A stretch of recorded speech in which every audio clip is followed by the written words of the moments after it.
ஆகாயத்தை தண்ணீரை போலவும் நீதிய நதியை போலவும் புரண்டு வருகிற ஒரு மேன்மை கர்த்தர் இந்த சபைக்கு கர்த்தர் தந்து ஆசீர்வதிக்கிறார். விசுவாசிகளை மாத்திரம் கையில தட்டி கர்த்தரை துதிப்போம். கர்த்தரை நித்தமும் நடத்தி மகாவறட்சியான காலங்களிலும் நிறமுள்ளதாய் கர்த்தரை நிரப்பி பலப்படுத்துகிற சர்வவல்லமையுள்ள தேவன் நம்மோடு கூட இருந்து நம்மை நடத்த அவர் போதுமான தேவனாய் இருக்கிறார். நம்மை கற்றாத இருட்டால் ஒரு நாள் குறையில்லாம கடைசி பரியந்தமும் கர்த்தர் நிறைவா கர்த்தர் வழி நடத்தி ஆசீர்வதிக்கிறதுக்கா விசுவாசிக்கிற மாத்திரம் கையில தட்டி கர்த்தரை மகிமைப்படுத்துவோம். எல்லாவற்றையும் கர்த்தர் எல்லாவற்றாலும் நிரப்புகிற சர்வ வல்லமுள்ள தேவன் ஒரு நன்மை குறைப்படாமல் இந்த 2026 வருடத்தை கர்த்தர் நன்மையாய் கர்த்தர் நமக்கு முடிசூட்டினார் என்று சொல்லுகிறவங்க மாத்திரம் ஆமென் சொல்லுங்க. கர்த்தர் நம்மை ஆசீர்வதிப்பாராக, நம்மை மேன்மைப்படுத்துவாராக, எல்லா நிலைமையிலும் கர்த்தர் கனப்படுத்துவாராக. அவரை உயர்த்துகிற இடத்துல, அவரை கனப்படுத்துகிற இடத்துல நம்மை கனப்படுத்தி கர்த்தர் ஆசீர்வதிக்க அவர் போதுமான தேவனா இருக்கிறார். ஹல்லேலூயா. இந்த வருடத்துல தேவன் நமக்கு கொடுத்த வாக்குத்தத்த வசனம் ஏசாயா 48வது அதிகாரம் 6வது வசனம். எல்லா சேரும் வாசிக்கலாமா? எல்லாருமே வாசிக்கல, ஒரு முறை கூட வாசிக்க போறோம். அவைகளை கேள்விப்பட்டாயே, அவைகளை எல்லாம் பார், இப்பொழுது நீங்களும் அவைகளை அறிவிக்கலாம் அல்லவோ. இது முதல் புதியவைகளானவைகளையும் நீ அறியாத மறைபொருளானவைகளையும் உனக்கு தெரிவிக்கிறேன். ஆமென். இந்த வசனத்தை தேவன் நமக்கு இந்த சபைக்கு கர்த்தர் கொடுக்கும் போது அந்த இடத்துல கேட்டாங்க, ஆண்டவரே இதை என்ன ப்ரூவ் பண்ணி இதை தர போறீங்க? அப்போ வந்த போதகர் சொன்ன வார்த்தையை இதே வார்த்தையை சொல்லி அதை தெரிவித்த போது நான் அதை கன்ஃபார்ம் பண்ணி கர்த்தர் இந்த சபைக்கு கர்த்தர் இந்த வார்த்தையை கர்த்தர் ஈவாக தந்திருக்கிறதை நினைத்து கர்த்தரை துதிக்கிறார். ஹல்லேலூயா. 2 காரியம் அதுல சொல்லப்பட்டிருக்கு பாருங்க. புதியவைகளானவைகளையும் நீ அறியாத, இன்று முதல் அந்த ஒரு வார்த்தை அதுல சொல்லப்பட்டிருக்கு. இன்று முதல், இது முதல் புதியவைகளானவைகளையும் நீ அறியாத மறைபொருளானவைகளையும் உனக்கு தெரிவிக்கிறேன். ஹல்லேலூயா. இது முதல் சில ஆசீர்வாதங்களை தேவன் நமக்கு தெரிவிக்கிறார். ஆமென். இந்த நிமிஷத்திலிருந்து தேவன் சொல்கிற சில ஆசீர்வாதங்கள். நம்பர் 1, புதிய காரியங்களை தேவன் நமக்கு தெரிவிக்கிறார். ஆமென். இந்த இஸ்ரவேல் ஜனங்களுக்கு இந்த அதிகாரத்தை முழுவதும் நீங்க வாசித்து பார்ப்பீங்க அப்படின்னா, ஏற்கனவே நம்முடைய போதகர் சொன்னது போல பாபிலோன்ல அடிமைத்தனத்தில் இஸ்ரவேல் ஜனங்கள் இருக்கும்போது தேவன் அவர்களை மீட்டு எடுப்பதற்காக தேவன் கொடுத்த ஒரு வாக்குத்தத்தமான வார்த்தையை தான் இந்த இடத்துல நம்ம என்ன செய்யப்பட்டோம், வாசித்து கேட்டோம். ஆனா இந்த ஜனங்கள் கடினமுள்ள இருதயமா இருந்தாலும், விசுவாசியாமல் இருந்தாலும் தேவன் அவர்களை மீட்டு கொண்டு வருவேன் என்று கர்த்தர் அவங்களுக்கு வாக்குத்தத்தம் கொடுக்கிறார். ஆமென். என்ன வாக்குத்தத்தம்? அதுல நீங்க வாசித்து பார்ப்பீங்கன்னா, இந்த ஜனங்கள் அந்நிய தேவர்களை சேவிக்கிறது நிமித்தம் ஏற்படுகிற வேதனையான அனுபவத்தை விட்டு அவர்களை மனம் திரும்ப வைக்கும் போது தேவன் என்ன சொல்கிறார்னா, நான் உங்களுக்கு புதிய நன்மைகளை, ஆசீர்வாதங்களை நான் உங்களுக்கு என்ன செய்வேன், தருவேன் என்று அவர் தெரிவிக்கிறார். அது 7வது வசனத்தை நீங்க வாசித்து பாருங்க. அவைகளை ஆதி முதற் கொண்டு அல்ல, இப்பொழுதே உண்டாக்கப்பட்டன, இதோ அவைகளை அறிவேன் என்று நீ சொல்லாதபடிக்கு இந்நாட்களுக்கு முன்னே நீ அவைகளை கேள்விப்படவில்லை. அப்படின்னா இதுக்கு முன்னால நீ அதை பற்றி அறியவே இல்லாத ஒரு சம்பவத்தை நான் உங்களுக்கு தெரிவிக்கிறேன் அப்படின்றாங்க. ஆமென். அது ஆதி முதலா உண்டானது அல்ல, அது இப்போ நடக்கிற சம்பவத்தை நான் உங்களுக்கு என்ன செய்கிறேன், தெரிவிக்கிறேன். ஆமென். அடுத்த வசனம் இன்னும் அழகா சொல்லப்பட்டு பாருங்க.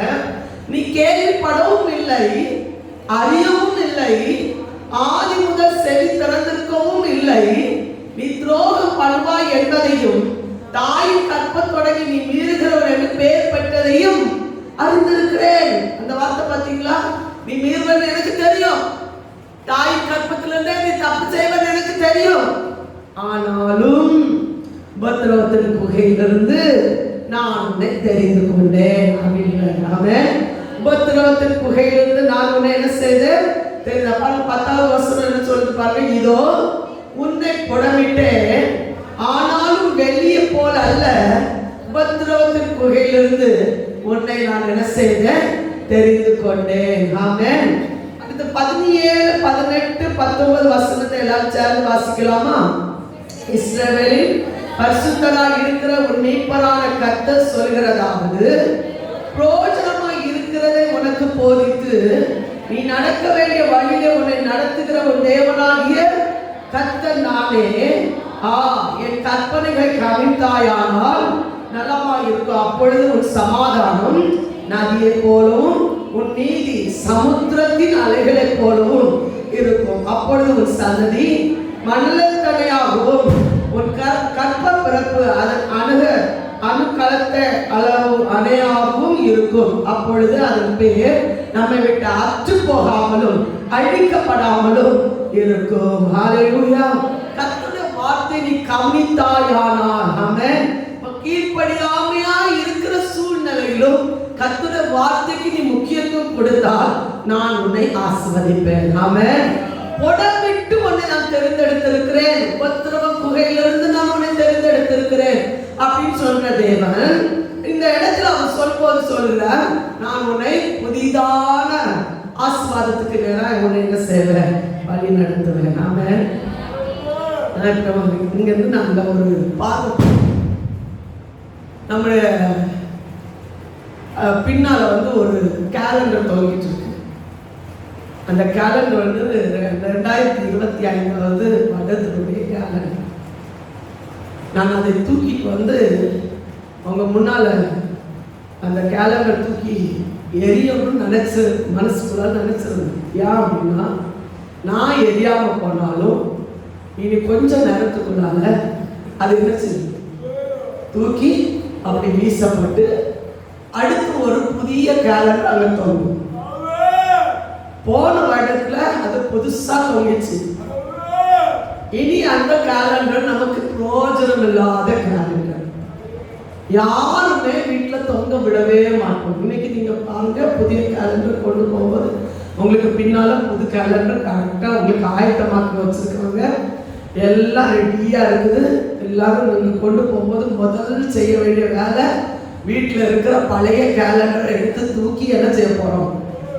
குப்பையில போட்டுட்டு அடுத்து என்ன செய்ய போறோம்? நமக்கு கண்ணால தெரிகிற ஒரு சம்பவத்தை நம்ம சொல்லாமலேயே நமக்கு அறிவு என்ன செய்யுதுன்னா செயல்படுது.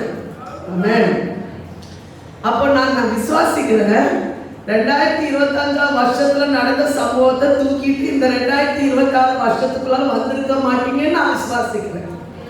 ஆமென். பழையவைகள் எல்லாம் ஒழிந்து போயின, எல்லாம் புதிதாயின. அப்போ தேவன் நம்மளை புதிதாக்க வேண்டும் என்றால் பழைய சம்பவத்தை இனிமேல் நம்ம வாயில என்ன செய்யக்கூடாது? பேசவே கூடாது. அதான் அந்த இடத்துல சொல்லப்பட்டிருக்கு. புதிய அனுபவங்களை பெற்றுக்கொள்ள, புதிய காரியங்களை நாம் பெற்றுக்கொள்வதற்கு நாம் செய்ய வேண்டிய சில காரியங்களை வேதாகமத்தில் சொல்லப்பட்டிருக்கு. வாசிங்க பார்க்கலாம். 2 கொரிந்தியர் 5வது அதிகாரம் அதனுடைய 15வது வசனத்தை எடுத்தவங்க வாசிக்க பார்க்கலாம். 2 கொரிந்தியர் 5வது அதிகாரம் 17வது வசனம். இப்படி இருக்க ஒருவன் கிறிஸ்துவுக்குள் இருந்தால் புது சிருஷ்டியா இருக்கிறான், பழையவைகள் ஒழிந்து போயின, எல்லாம் புதிதாகின. ஆமென். ஹல்லேலூயா. இன்னைக்கு 2025 வருஷம் நம்ம விட்டு ஒழிஞ்சு போயிட்டு புதிய நாளுக்குள்ள வந்திருக்கிறோம், புதிய வருஷத்துக்குள்ளால வந்திருக்கிறோம். அதே போல நம்மவும் புதிய அனுபவத்துக்குள்ளால வர வேண்டும் என்று கர்த்தர் விரும்புகிறார். ஆமென். ஹல்லேலூயா. வேதம் சொல்கிறது, பழையவைகள் ஒழிந்து போயின, எல்லாம் புதிதாயின. 1-2 வசனத்தில் சொல்லப்பட்டிருக்கு, பழைய மனுஷனை களைந்து போட்டு புதிய மனுஷனை தரிப்பித்து அப்படின்னு சொல்லப்பட்டிருக்கு. வாசிங்க. ஒரு வசனம் இந்த பக்கம் வாசிக்கணும், ஒரு வசனம் இந்த பக்கம் வாசிக்கணும். எபேசியர் 4வது அதிகாரம் 22வது வசனம் இந்த பக்கம் வாசிங்க. கொலோசியர் 3வது அதிகாரம் 9வது வசனம் இந்த பக்கமா வாசிங்க. பார்க்கலாம். வாசிங்க. முந்தின நடக்கைக்குரிய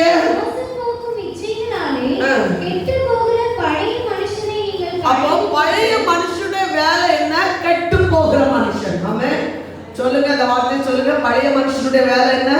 கெட்டு போகிறவன், வாழ்க்கையை கெட வைக்கிற மனுஷன்.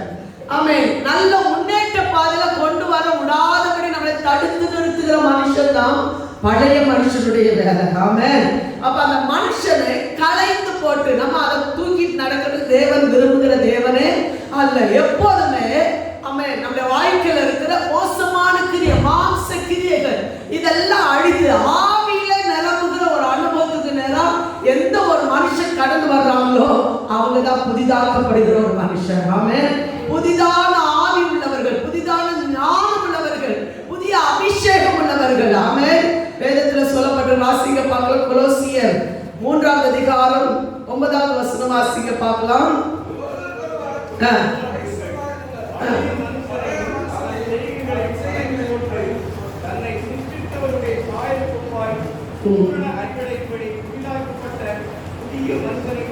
புதிதாக்கப்பட்ட புதிய மனுஷனை தரிப்பித்து உங்க பக்கத்துல இருக்கவங்க தட்டி சொல்லுங்க.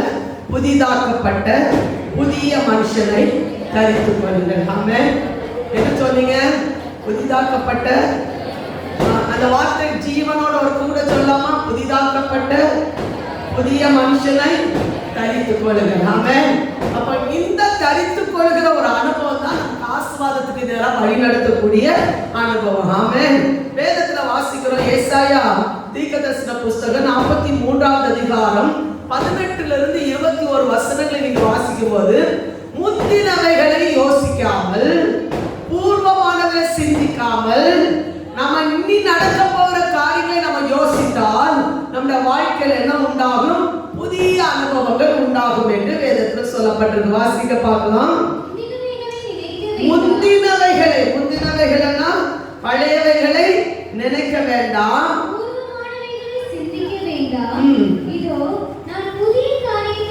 தேவன் நம்முடைய வாழ்க்கையில புதிய காரியத்தை செய்யணும்னு விரும்புகிறவங்க பழையதை நம்ம என்ன செய்யக்கூடாது?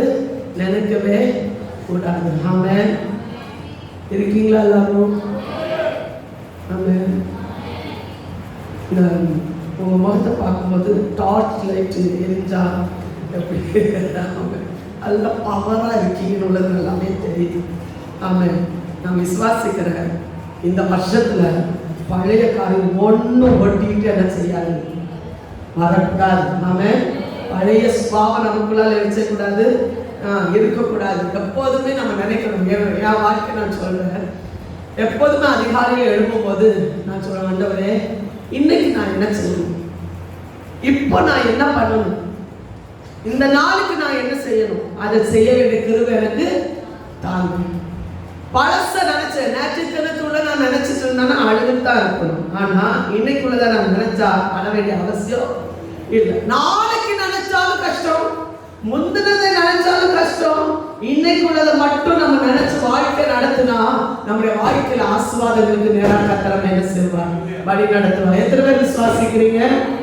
இன்னைக்குள்ளதா தான் நம்ம நினைக்கிறோமே தவிர நாளைக்குள்ளதை நம்ம நினைச்சு என்ன செய்யக்கூடாது, கவலைப்படவே கூடாது. இன்னைக்கு நிறைய ஆசீர்வாதத்தை கர்த்தர் வச்சிருக்கிறார். முதல் நாளிலே கர்த்தர் நிறைவான ஆசீர்வாதத்தை கர்த்தர் நமக்காக என்ன செய்திருக்கிறார், வைத்திருக்கிறார். அந்த ஆசீர்வாதத்தை பெற்றுக்கொள்வதற்கு வேதம் தெளிவா சொல்லப்பட்டிருக்கிற அந்த வசனத்தை நீங்க வாசித்து பாருங்க. புதிய காரியத்தை நான் செய்கிறேன், அது நீங்கள் அறிகிறீர்களா?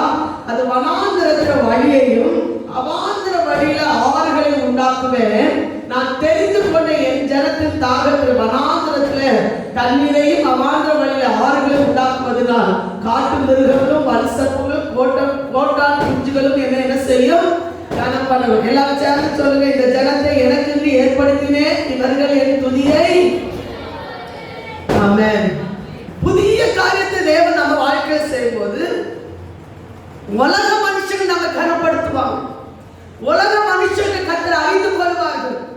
இவங்க கூட கர்த்தர் இருக்கிறார் என்பதை அறிந்து கொள்ள கர்த்தர் கிருபை கொடுப்பார். எத்தனை பேருக்கு அந்த விசுவாசம் இருக்கு?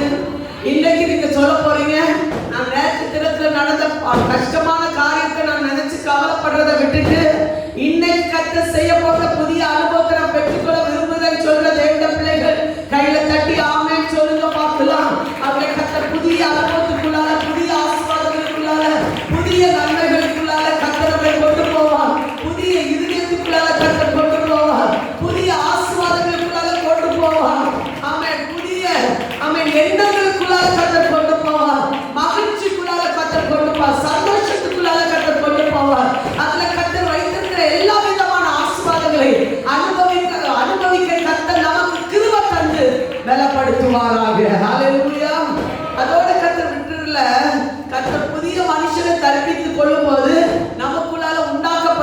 புதிய இருதயம், புதிய அபிஷேகம். ஆமென். புதிய இருதயம் ஒரு மனுஷனுக்குள்ளால வரும்போது ஏற்படுகிற ஒரு மாற்றத்தை இந்த இடத்துல நம்ம பார்க்கக்கூடிய பார்க்கலாம். எசேக்கியேல் 36வது அதிகாரம் 26 27 வசனங்களை வாசிக்க பார்க்கலாம். நவமான இருதயத்தை கொடுத்து உங்கள் உள்ளத்தில் பொய்யான ஆவியை கட்டளையிட்டு கல்லான இருதயத்தை உங்கள் மாம்சத்திலிருந்து எடுத்து போட்டு சதையான இருதயத்தை உங்களுக்கு கொடுப்பேன். உங்கள் உள்ளத்திலே என் ஆவியை வைத்து உங்களை என் கட்டளையில் நடக்கவும் என் நியாயங்களை கைக்கொள்ளவும் அவைகளின்படி செய்யவும் பண்ணுவேன். ஹல்லேலூயா. கர்த்தருடைய வழியில நடக்கணும்னா நமக்கு தேவை புது இருதயம், புது அபிஷேகம். ஆமென்.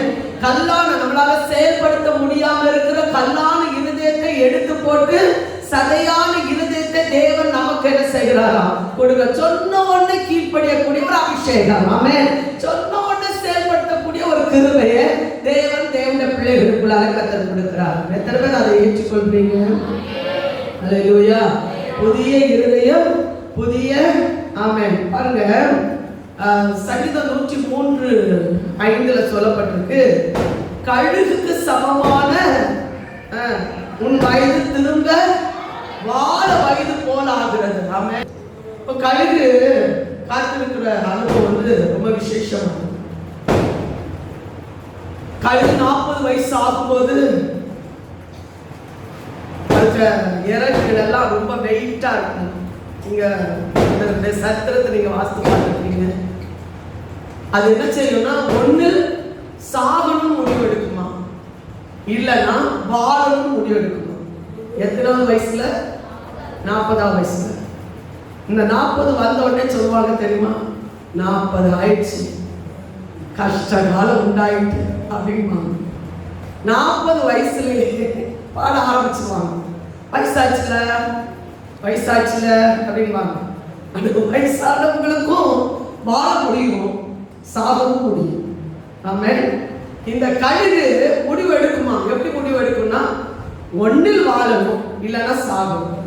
சாகணும் உள்ளதுக்கு தன்னுடைய வாழ்க்கை அப்படியே போய் மாட்டு போடுறதுக்கு தன்னை ஒப்பு கொடுத்துரும். ஆனா வாழணும் விரும்புற கழுகு என்ன செய்ய தெரியுமா, உயர்ந்த கண்மலையில போய் உட்கார்ந்து அது என்ன செய்யுமா, சாப்பிடாமலே 150 நாட்கள் இருக்கும். எத்தனை நாட்கள்? ஆமென். 150 நாட்கள் சாப்பிடாம இருக்கும். தண்ணியே குடிக்காது, சாப்பிடவே செய்யாது. உடம்ப நல்லா ஒடுக்கி அந்த வெயிட்டா இருக்கிற இறகுகள் எல்லாம் ஒன்னா கீழே இறக்கி, காலெல்லாம் அந்த நகெல்லாம் ரொம்ப வெயிட்டா இருக்கும். அதெல்லாம் தானே பிடிங்கி எரிஞ்சு மொட்டை ஆக்கி, அவன் தன்னை முழுவதும் மொட்டை ஆக்கி, அதுக்கப்புறம் கொஞ்சம் சின்ன சின்ன இறகுகள் அதை முளைக்க ஆரம்பிக்கும். அதை முளைச்சு கொஞ்சம் பறக்கலான்னு போகும்போது இது புது தெம்பு அடைஞ்சு என்ன செய்யும், பறந்து என்ன செய்யும், திரும்ப ஒரு ஏழாம் கழுக போல வரும். போகும்போது எப்படி போச்சுன்னா, வயசான ரொம்ப வெயிட்டா அவருக்கு பறக்க முடியாம கஷ்டத்தோட போன இந்த கழுகு வரும்போது எப்படி வரும், புது பலனோட புது ஆஸ்வாதத்தோட அது திரும்பி வரும். ஆமென். கர்த்தருடைய சமூகத்துல காத்திருக்கிற பிள்ளைகளுக்கும் இந்த ஆசீர்வாதம் உண்டு. ஆமென். ஹல்லேலூயா.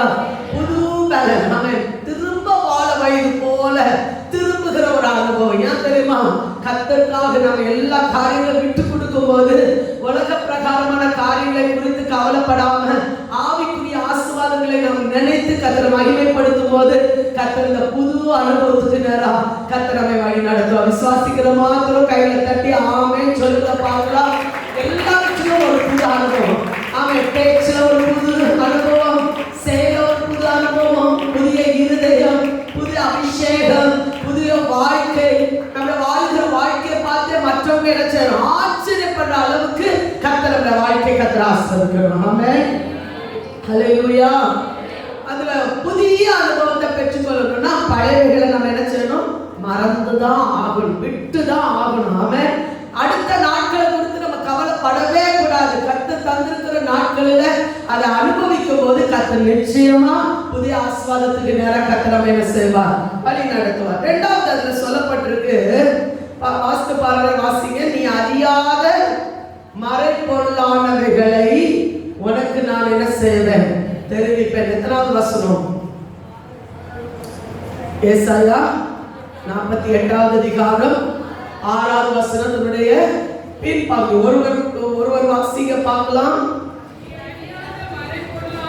நீ அறியாத மறுபொருளானவைகளையும் உனக்கு தெரிவிக்கிறேன். ஹல்லேலூயா. நான் இதை தியானிக்கும் போது ஒரு சில காரியங்களை தேவன் எனக்கு வெளிப்படுத்தினதை உங்களுக்கு சொல்ல விரும்புகிறேன். நம்பர் 1, தேவன் அறியாது இருக்கிற ஒரு காரியம் என்ன தெரியுமா? நம்ம தனியா இருக்கும் போதும் நம்ம கூடி ஜெபிக்கும் போதும் தேவன் நம் பக்கத்துல இருந்து நமக்கு உதவி செய்கிறதை நம்மால் அறிய முடியாத நிலைமையில நாம் இன்றைக்கும் இருந்து கொண்டிருக்கிறோம் என்பதை தேவன் இந்த இடத்துல வெளிப்படுத்துகிறார். ஒரு வசனத்தை வாசிங்க. ஆதியாகமம் 28வது அதிகாரம் 16வது வசனத்தை வாசிங்க பார்க்கலாம். ஆமென்.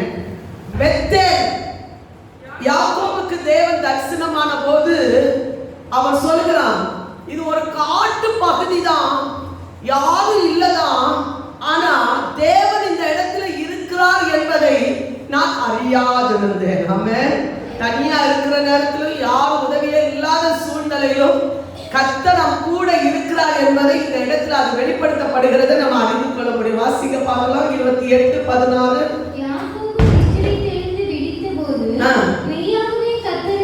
மெய்யாகவே கர்த்தர் இந்த ஸ்தலத்தில் இருக்கிறார், இதை நான் அறியாதிருந்தேன். ஆமென்.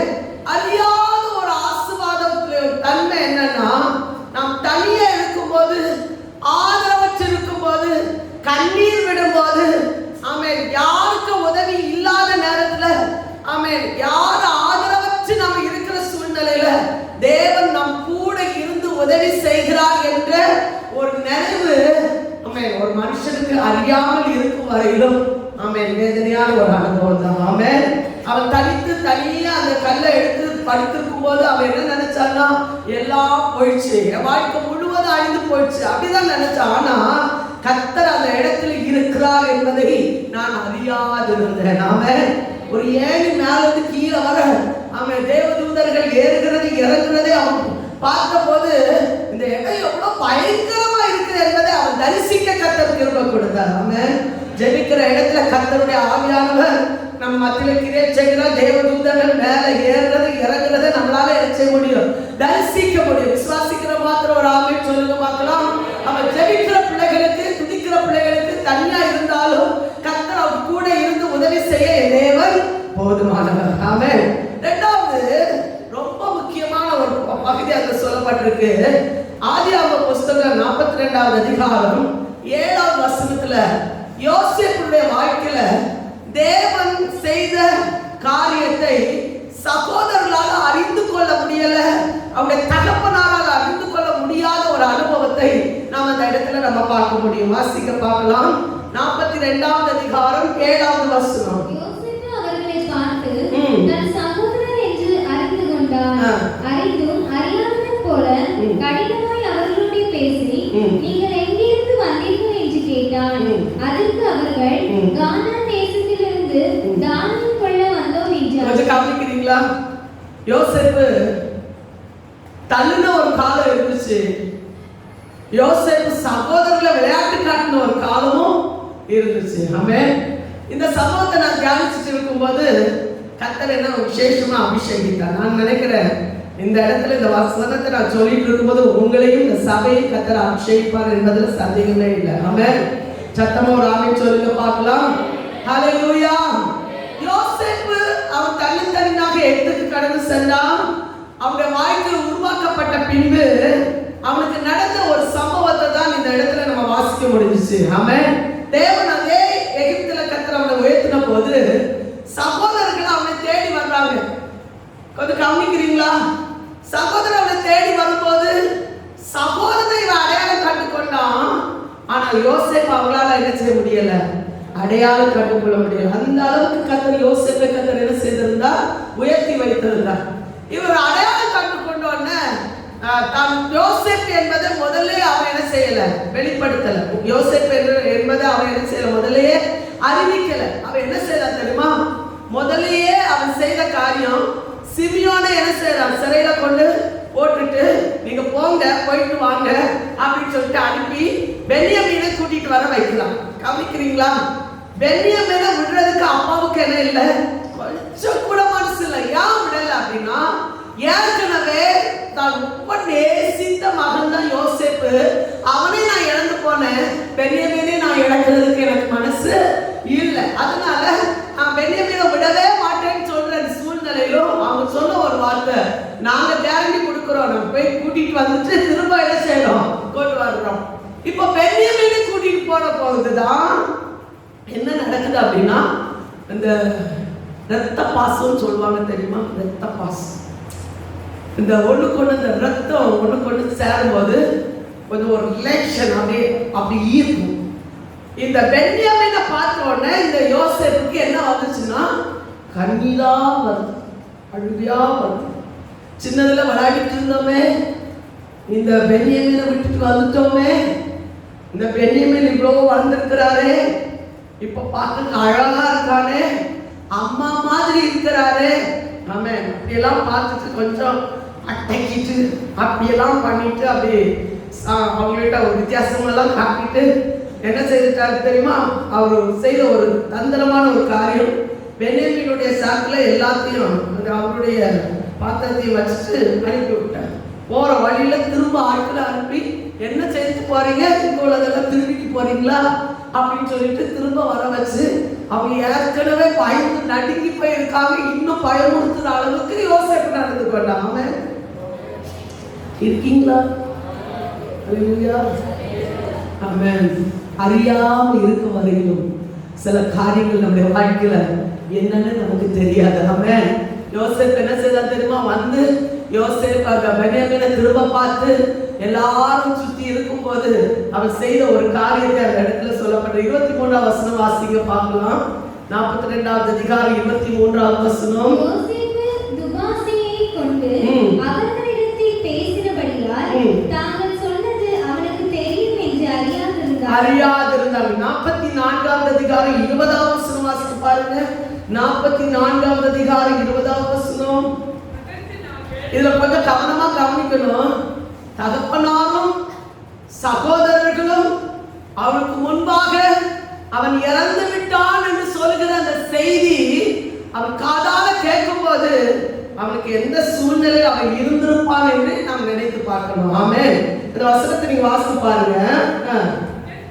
அதற்கு நாங்கள்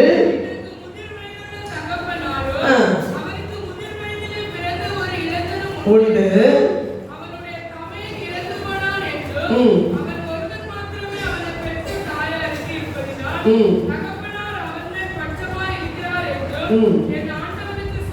அவன் அந்த மேல வார்த்தை பார்த்தீங்கன்னா நடுவுல இளைஞரும் உண்டு என்றும் அவனுடைய தமையன் இறந்து போனான்.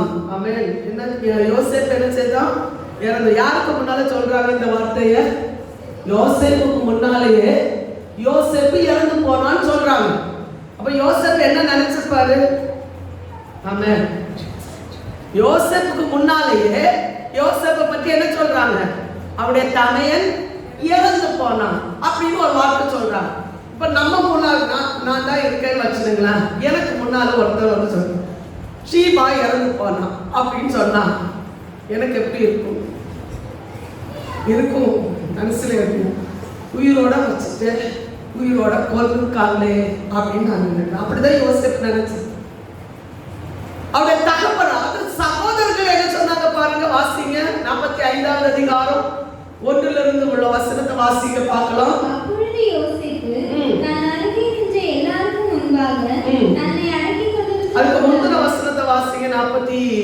44வது அதிகாரம் லாஸ்ட் வசனத்தை வாசிங்க. விட்டு எப்படி என் தகப்பனிடத்துக்கு போவேன், போனால் என் தகப்பனுக்கு நேரிடும் தீங்கை நான் எப்படி காண்பேன் என்றான். அப்பொழுது யோசேப்பு தான் அருகே நின்ற எல்லாருக்கும் முன்பாக தன்னை அடக்கிக் கொண்டிருக்க கூடாமல் யாவரையும் எண்ணிவிட்டு வெளியே போக பண்ணுங்கள் என்று கட்டளையிட்டார். பாருங்க, இந்த இடத்துல முக்கியமா யோசேப்பு செய்த ஒரு முக்கியமான காரியம், தன்னை வெளிப்படுத்த அவன் திட்டம் கொண்டான். ஆமென். எவ்வளோ அடக்க முடியுமோ அவ்வளோ அடக்கி பார்த்தான். ஆனா தேவன் அவனுக்கு வெளிப்படுத்த வேண்டும் என்று நினைத்த அந்த செகண்ட்ல கர்த்தர் அவருடைய காரியத்தை என்ன செய்தார்? வெளிப்படுத்தினார். ஹல்லேலூயா. யோசேப்பு என்ன சொல்றான் தெரியுமா? ஆமென். எல்லாருக்கும் முன்னால அழுதுட்டு அந்த அந்த அரண்மனை முழுவதும் சத்தம் கேட்கிற அளவுக்கு அவன் சத்தத்தை உயர்த்தி அழுதது மாத்திரம் இல்ல, நான் தான் யோசேப்புன்னு சொன்னான். ஆமென். யோசேப்புன்னு சொல்லும் போதுதான் அந்த சகோதரருக்குள்ளால ஒரு மாற்றத்தை என்ன செய்தார். சில ரகசியங்களை தேவன் நமக்கு வெளிப்படுத்தும் போது, மறைந்திருக்கிற காரியங்களை தேவன் நமக்கு வெளிப்படுத்தும் போது, தேவன் செய்த நன்மைகளை நாம் உணர்ந்து கர்த்தரை துதிக்க கர்த்தர் நமக்கு கிருபை தர போகிறார். ஆமென். அது பல வருடங்களா, இந்த வார்த்தை நீங்க கவனிக்கணும், பல வருடங்களா மறைந்திருக்கிற காரியத்தை தேவன் உண்மையை கர்த்தர் வெளிப்படுத்தும் போது, தேவன் செய்த அதிசயத்தை நினைவு கூர்ந்து கர்த்தருடைய நாமத்தை மகிமைப்படுத்த கர்த்தர் நமக்கு பலன் தரப்போக. விசுவாசிக்கிற மாத்திரம் கையில தட்டி ஆமென் சொல்லுங்க பார்க்கலாம். ஒரு காலத்துல அவன் மறைக்கப்பட்டிருந்தான். ஆமென். யோசேப்பு அவங்க குடும்பத்துக்கு அவன் மறைக்கப்பட்டிருந்தான். ஆனா மறைக்கப்பட்டிருந்த அவனை கொண்டு கர்த்தர் அவனை போஷிக்கும்படியா, நன்மை செய்யும்படியா, ஜீவரட்சணம் செய்யும்படியா, அவனை கொண்டு கர்த்தர் மேன்மை கர்த்தர் கொடுக்கும்படியா, அந்த குடும்பத்துக்கு ஜீவன் கொடுக்கும்படியா வேதம் சொல்கிறது. யாக்கோபு அவன் உயிரோடு இருக்கிறான் என்று கேள்விப்பட்ட போது அவனுடைய ஆவி உயிர்த்தது. மீட்டு கொடுக்கிற அவருடைய அனுபவத்துக்கு நேரம் கர்த்தர் அவனை வழிநடத்தினார் என்று சொல்கிற அந்த அனுபவத்தை நம்ம பார்க்க முடியும். இன்றைக்கு கர்த்தர் நம்மை கொண்டு செய்ய போகிற காரியத்தை கர்த்தர் வெளிப்படுத்த போது, மற்றவர்களுக்கு உணர்வில்லாமல் இருக்கும் போது, உணரக்கூடிய ஒரு காலம் வரும்போது கர்த்தர் நிச்சயமா கர்த்தரை ஆசீர்வதிப்பார். விசுவாசிக்கிற மாத்திரம் கையில தட்டி கர்த்தரை துதிக்க பார்க்கலாம். மறைக்கப்பட்டிருக்கலாம், மறைக்கப்பட்டிருக்கிறவைகள் வெளிப்படுத்தப்படும் போது, தெரியப்படுத்தப்படும் போது, நம்மை கொண்டு கர்த்தர் செய்யணும் நினைக்கிற காரியத்தை கர்த்தர் செய்து முடிக்க என் தேவன் போல் நல்ல ஜீவன் இருக்கும்னா கையை கட்டி ஆமென் சொல்லுங்க. ஹல்லேலூயா. யோசேப்புக்குள்ள அந்த ஜீவன் இருந்தது. யோசேப்புக்குள்ள ஒரு உயிர் இருந்தது. கர்த்தர் அவனை கொண்டு கர்த்தர் மேலான அன்பினால் கர்த்தர் அவனை நிரப்பினார். ஹல்லேலூயா. சத்தமா ஹல்லேலூயா. மறைவான மன்னாவினால் கர்த்தர் அவளை போஷிக்கிறார். இஸ்ரவேல் ஜனங்களுக்கு கர்த்தர் கிருபை கொடுத்தார். மூன்றாவது காரியத்தை உங்களுக்கு மத்தியில் சொல்ல விரும்புகிறேன். எடுத்துக்கொள்ளுங்க. உபாகமம் 8வது அதிகாரம் 3வது வசனத்தை எடுத்து வாசிக்க பார்க்கலாம். உபாகமம் 8:3.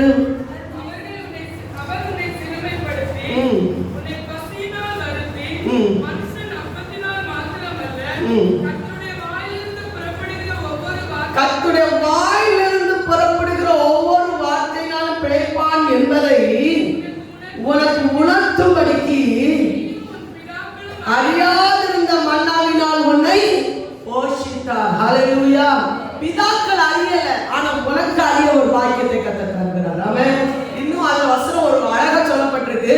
பிதாக்கள் அதை ஆகாரத்தை சாப்பிட்டாங்க, ஆனா வனாந்திரத்துல செத்து போனாங்க. ஆனா இஸ்ரவேல் ஜனங்களை கர்த்தர் உயிரோட பாதுகாக்கிறதுக்கு, அவங்க அந்த போஷிக்கிறதுக்கு கர்த்தர் கிருபை கொடுத்த தேவன். அதே பட்சத்துல வேதம் சொல்லுங்க, வசனத்தினால் பிழைக்க கர்த்தர் கிருபை கொடுக்கிறார். எல்லாம் கையில கட்டி ஆமென் சொல்லுங்க பார்க்கலாம். அந்த 14ஆம் வசனத்தை வாசிங்க. நல்லா ஒரு 5 நிமிஷம் எல்லாம் கை தட்டி கர்த்தரை மகிமைப்படுத்துவோமா? ஒரு 5 நிமிஷம் நல்ல துதியோட ஸ்தோத்திரத்தோட ஆமென் கர்த்தரை மகிமைப்படுத்துவோம். சத்துருடைய இடம் கொடுக்காம, அந்த ஆசீர்வாதத்தை இழந்து போகாம, கர்த்தருடைய நன்மையை நம்ம இழந்து போகாம, ஆசீர்வாதத்தை வெளிப்பட விடாதபடி போராடுகிற எல்லா தடைகளை கர்த்தர் மாற்றி கர்த்தர் ஜெயத்தை கர்த்தர் பலப்படுத்துகிறதுக்காக நன்றி சொல்லுவோமா? ஹல்லேலூயா. ஸ்தோத்திர ஸ்தோத்திர. மறைவான மன்னா, மறைவான ஆசீர்வாதம், வசனத்தினால் வருகிற நன்மைகள், வசனத்தினால் வருகிற மேன்மைகள், பெற்றுக்கொள்ள முடியாதபடி இருக்கிற தடைகள், ஆமென் பிழைக்க வைக்கிற ஆசீர்வாதங்கள், ஆமென். இஸ்ரவேல் ஜனங்கள் மறைந்து போனாங்க, ஆனா அவங்க உயிர் பெற்று எழும்பல. ஆனா வேதம் சொல்கிறது, வசனத்தினால் பிழைத்தவர்கள் என்றென்றைக்கு வாழக்கூடிய ஒரு மேன்மை கர்த்தர் கொடுத்தார், அவங்களை கர்த்தர் ஜீவிக்க வைத்தார் என்பதை குறித்து நம்ம பார்க்கிறோம். ஹல்லேலூயா. சத்தமா ஹல்லேலூயா. வெளிப்படுத்தின விசேஷம் 2வது அதிகாரம் அதனுடைய 17வது வசனத்தை வாசிக்க பார்க்கிறோம். வெளிப்படுத்தின விசேஷம் 2வது அதிகாரம் அதனுடைய 17வது வசனம். ஆதியானவர் சபைகளுக்கு சொல்லுகிறதை காதுள்ளவன் கேட்க கடவன். ஜெயப்படுகிறவனுக்கு நான் மறைவான மன்னாவை புசிக்க கொடுத்து அவனுக்கு வெண்மையான குறிக்கல்லையும் அது கல்மேல் எழுதப்பட்டதும் அதை பெறுகிறவனே அன்றி வேறு ஒருவனும் அறியக்கூடாததுமாகிய புதிய நாமத்தை கொடுப்பேன் என்று அறிய முடியாத புதிய நாமம். ஆமென். நான் ரொம்ப நேரம் எடுக்கல. இந்த வாக்குத்தத்த வசனத்தை மட்டும் உங்களுக்கு சொல்ல விரும்புகிறேன். வாசிக்க பார்க்கலாம். ஏசாயா 42வது அதிகாரம் 16ஆம் வசனம் வாசிங்க.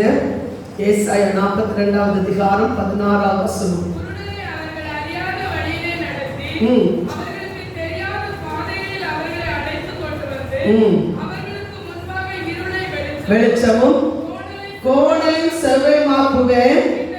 இந்த காரியங்களை நான் அவர்களுக்கு செய்து அவர்களை கைவிடாதிருக்க. அப்போ நம்ம கண்ணு தெரியாம இருக்கிறவர்களை கத்த சரியான பாதையில கத்த நடத்தி, கோணலானவர்களை கத்த சரியாக்கி, அவங்க முன்பாக இருளை வெளிச்சமும் கோணலை செவ்வையுமாக்குவேன். இந்த காரியங்களை நான் அவர்களுக்கு செய்து அவர்களை கைவிடாதிருப்பேன். ஆமென். நம்முடைய கண்கள் திறக்கப்படணும்னா, நம்முடைய கண்களை அவரை அறியணும்னா, வேதத்துல சொல்லப்பட்டிருக்கு, சீஷருடைய கண்கள் இயேசுவை அறியாது இருந்தது. ஆமென். எப்போ அந்த அப்பத்தை பிட்டு அவங்களுக்கு கொடுத்த போதோ அவங்க கண்கள் என்ன செய்தது? திறந்தது. வேதத்துல சொல்லப்பட்டிருக்கு, சீஷர்கள் இயேசுவை அறியாது இருந்தார்கள். ஆமென். படகுல இயேசு வரும்போது அவர்கள் ஆவி என்றுதான் நினைத்தார்கள் என்று அவர் சீஷர்கள் இயேசு என்று என்ன செய்யாது இருந்தார்கள்? அறியாது இருந்தார்கள். வேதத்துல நம்ம வாசிக்கிறோம், நம்முடைய கண்களும் அவரை அறியாமல் இருக்கும் வரையிலும் அவருடைய வழிகளை நாம் அறிந்து கொள்ளவே முடியாது. அந்த 14ஆம் வசனத்தை ஒரு முறை கூட எல்லாரும் சேர்ந்து வாசிக்க பார்க்கலாம். குருடரை அவர்கள் அறியாத வழிகளை நடத்தி அவர்களுக்கு தெரியாத பாதையில் அவர்களை அழைத்து கொண்டு வந்து அவர்களுக்கு முன்பாக இருளை வெளிச்சமும் கோணலை செவ்வையுமாக்குவேன். இந்த காரியங்களை நான் அவர்களுக்கு செய்து அவர்களை கைவிடாதிருப்பேன். ஹல்லேலூயா. ஒரு வசனம் கூட வாசிங்க. ஏசாயா 45வது அதிகாரம் 4ஆம் வசனம். எல்லாருக்கும் தெரிந்த வேத பகுதி தான். அன்னைக்கு ஜெப நேரத்துல இந்த வசனத்தை சொல்லி சொல்லி ஒவ்வொரு நாளும் ஜெபித்த அந்த அனுபவத்தை என்னால் உணர முடியும். எல்லாம் சேர்ந்து அந்த வசனத்தை சொல்லுங்க பார்க்கலாம். வெண்கல கதவுகளை உடைத்து இரும்பு தாழ்பால்களை முடித்து அந்த காலத்தில் இருக்கிற பொக்கிஷங்களையும் ஒளிப்படத்தில் இருக்கிற புதையல்களையும் உனக்கு கொடுப்பேன். நான் என் தாசனாகி யாக்கோபின் நிமித்தமும் தெரிந்து கொண்ட இஸ்ரவேல் நிமித்தமும் நான் உன்னை பேர் சொல்லி அழைத்து நீ என்னை அறியாதிருந்தும் உனக்கு நாமத்தை நான் என்ன செய்தேன்? தருகிறேன். ஹல்லேலூயா. கர்த்தர் செய்வேன் என்று சொன்ன காரியத்தை அவர் செய்து முடிக்க அவர் போதுமானவர். ஆமென். மறைப்பொருளாய் இருக்கிறவைகளை கர்த்தர் தெளிவுபடுத்தி ஆண்டவரை நமக்கு வெளிப்படுத்தி, அவன் மறைவான காரியங்களை நமக்கு வெளிப்படுத்தி ஆசீர்வாதங்களை கர்த்தர் நமக்கு தந்து நம்மை மேன்மைப்படுத்த அவர் போதுமான தேவனாய் இருக்கிறார். தொடர்ந்து கர்த்தர் நம்மை ஆசீர்வதிப்பாராக. ஹல்லேலூயா. புதிய நன்மைகள் நமக்கு உண்டாகட்டும். மறைப்பொருளாய் இருக்கிறவைகளை கர்த்தர் நமக்கு தெரியப்படுத்தட்டும். இந்த ரெண்டு காரியங்களையும் இந்த சபைக்கு கர்த்தர் நிறைவாய் தந்து ஆசீர்வதித்து நம்மை பலப்படுத்தும்படியா எல்லாரும் முழங்கால் படிட்டு ஆண்டு சமூகத்துல முழங்கால் படிட்டு எல்லாரும் எழுப்பி நின்று ஆண்டு சமூகத்துல ஸ்தோத்திர செலுத்தி கர்த்தரை நாம் துதிக்க போகிறோம். ஆவியானவர் நம்மை ஒவ்வொருவரையும் கர்த்தர் பலப்படுத்துவாராக. ஆமென். இன்னைக்கு தேவ சமூகத்தில் வந்திருக்கிற தேவனுடைய பிள்ளைகளுக்குள்ளால ஒரு அபிஷேகத்தின் வல்லமை ஊற்றப்படும்படியாக எல்லாரும் சொல்லுங்க. முந்தின காரியங்களை நாங்கள் நினைத்து புதிய ஆசீர்வாதத்தை நாங்கள் இழந்து போயிடக்கூடாது. இன்னும் சொல்ல போனா தேவன் நமக்காக வைத்திருக்கிற மறைப்பொருட்களை தேவன் நமக்கு வெளிப்படுத்தும் போது ஆச்சரியமா இருக்கும். அது ஆதி முதலாய் உள்ளவைகள் அல்ல, அது இன்றைக்கே தேவன் நமக்கு வெளிப்படுத்தப்படுகிற ஒரு காரியம் என்று வேதம் நமக்கு சொல்லி, இது முதல் கர்த்தர் நமக்கு இன்றைக்கே கர்த்தர் நமக்கு வெளிப்படுத்தப்படுகிற ஒரு அனுபவத்துக்கு நேர கர்த்தர் நம்மை நடத்துகிறான்னு சொல்றவங்க மட்டும் நல்ல ஆவில நிரம்பி கைகள் தட்டி உற்சாகமா ஸ்தோத்திர செலுத்தி கர்த்தரை நாம் துதிக்கலாமே. ஆவியானவர் நம்மை பலப்படுத்தும்படியா நன்றியோடு ஸ்தோத்திர செலுத்தி கர்த்தரை நாம் துதிப்போம். ஹல்லேலூயா. நன்றி நன்றி இயேசுவே, உமக்கு ஸ்தோத்திரம். கர்த்தர் செய்ய நினைத்தது ஒன்று தடைப்படாது, அவர் செய்ய நினைத்தது ஒன்று தடைப்படாது. இதுவரை நடத்தின தேவன் இன்னும் அவர் நடத்துவார் சொல்றவங்க அல்ல ஆவிக்குள்ளாக கழிவுள்ளவர்களாய் இந்த வசனத்தின் படி கர்த்தர் நம்மை ஒன்று கூட உயிர்ப்பிக்க கர்த்தர் நமக்கு பலன் தருவாராக. அன்றைக்கு யோசேப்பு தன் சகோதரர்களை அறிந்து கொண்டார். ஆனால் சகோதரர்கள் யோசேப்பை அறிந்து கொள்ள முடியாத நிலைமையில அவருடைய கண்கள் அடைக்கப்பட்டிருந்தது, மறைக்கப்பட்டிருந்தது. ஆனால் எப்பொழுது அவன் யோசேப்பை அறிந்து கொண்டார்களோ அப்பதான் புரிந்து கொள்ள முடிந்தது. யோசேப்பை குறித்த ஒரு பயம் அவங்களுக்கு சகோதரருக்குள்ளால இருந்த போது, இல்ல என்னை கொண்டு நீங்க பயப்பட வேண்டாம், ஜீவரட்சணம் பண்ணும்படியா தேவன் என்னை முன்கூட்டியே இந்த இடத்துல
ஆமென். ஹalleluya.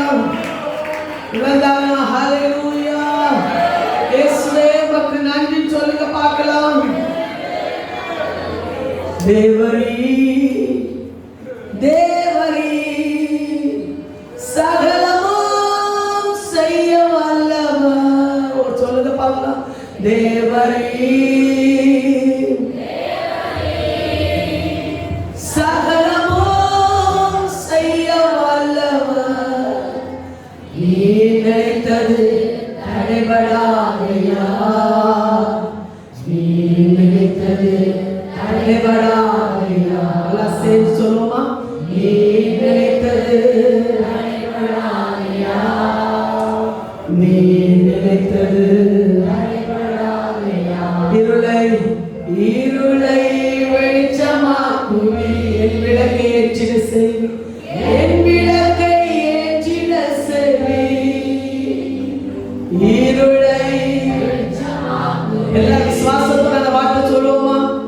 என் விளக்கை ஏற்றிட செவி. நீ நினைத்தது சந்தவைக்கு சொல்லுமா. நீ நினைத்தது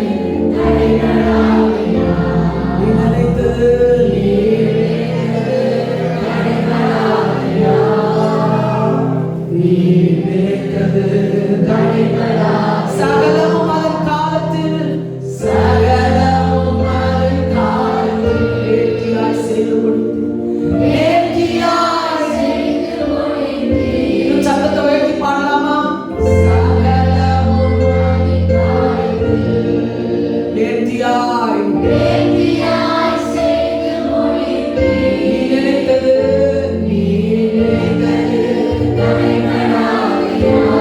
ஆமென். நீ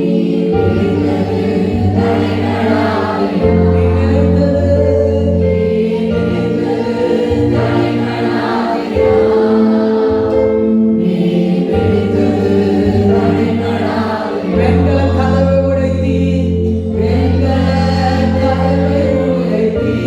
இரும்பு தாழ்பால் முறித்தி. எல்லாம் சேர்ந்து சொல்லும் அந்த வார்த்தை சொல்லுங்க. இரும்பு தாழ்பால் முறித்தி. தாழ்பால் முறித்தி.